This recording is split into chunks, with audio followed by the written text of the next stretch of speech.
Viewers tuned in expecting polite banter and charity talk. What they got was an emotional car crash, live, unfiltered, and impossible to look away from.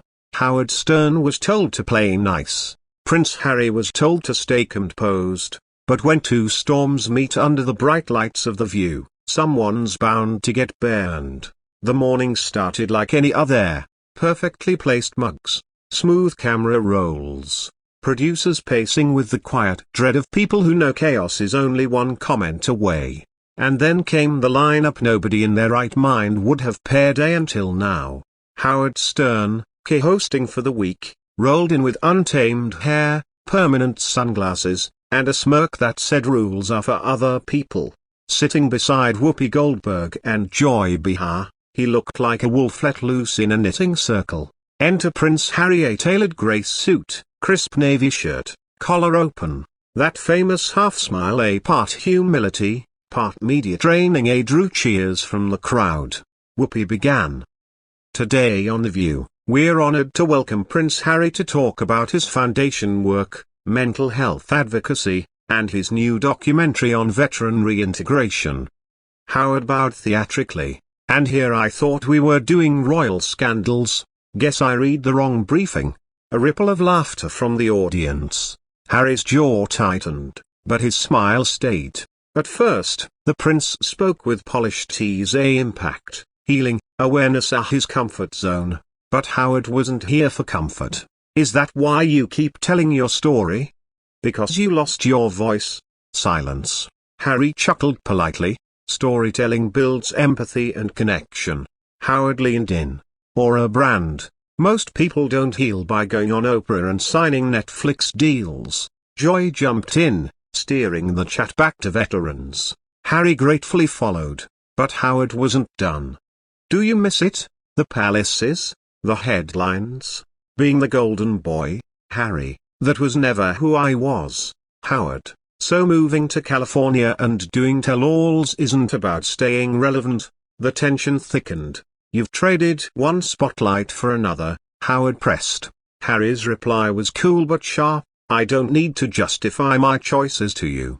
As the conversation spiraled, Howard's questions turned into strikes. Who are you without the crown? Without Meghan? Just another guy in LA doing podcasts?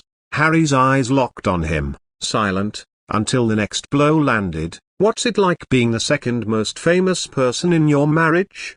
Gasps. Producers cursed off camera.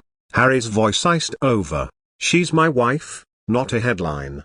Howard, she's both, and that's smart. But let's not pretend your rebrand wasn't built around her. The prince's composure cracked. I stepped out of a toxic institution that destroyed my mother. I chose my family. I chose truth over tradition. Howard, you chose publicity over privacy. You're not rebelling, you're repackaging. When Harry finally snapped that's cowardice with a soundboard, the room went still. The final blow came when Howard accused him of clinging to the spotlight because without it, he'd be just a guy with a famous last name and no real job. Harry stood, calm but final. I've wasted enough time explaining myself to people like you. And then he walked off. No applause. No movement. Just stunned silence. When The View returned, the seat beside Howard was empty. Whoopi tried to thank Harry for coming, but Howard cut her off. Don't pretend everything's fine. This wasn't PR. This was real. He told the audience he wasn't attacking the boy who lost his mother, he was challenging the man making a fortune telling that boy's story. When you monetize your trauma, you invite hard questions. If I don't ask, who will? No one in the room quite knew whether to clap or curse. By the end, Howard summed it up. Harry's not a villain, but he's not a saint either. He's a man caught between a world he couldn't control and a spotlight he won't leave. The outro rolled. A final text appeared on screen. Greater than in a world of polished interviews, maybe the truth is what we need most, even when it hurts. Did Howard go too far, or did he ask what no one else dared? Was this raw truth, or a royal overreaction?